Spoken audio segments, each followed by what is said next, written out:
పల్నాడులో మళ్లీ ఉద్రిక్త పరిస్థితులు నెలకొన్నాయి. వైసీపీ నేతల కాన్వాయ్పై టీడీపీ శ్రేణులు దాడి చేశారు.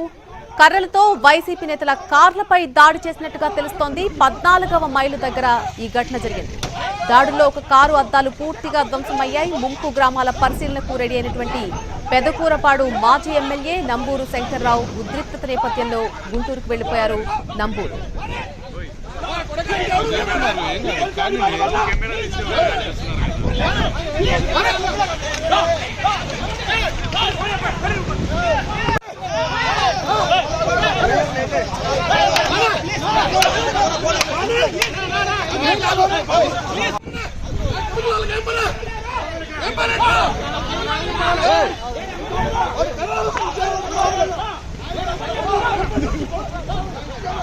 పల్నాడులో మళ్లీ ఉద్రిక్త పరిస్థితులు చోటు చేసుకున్నాయి. వైసీపీ నేతల కాన్వాయ్పై టీడీపీ శ్రేణులు దాడి చేశారు. కర్రలతో వైసీపీ నేతల కార్లపై దాడి చేశారు.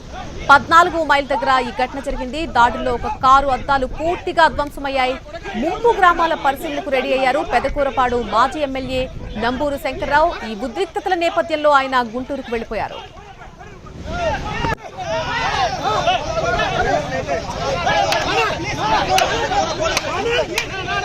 Come on,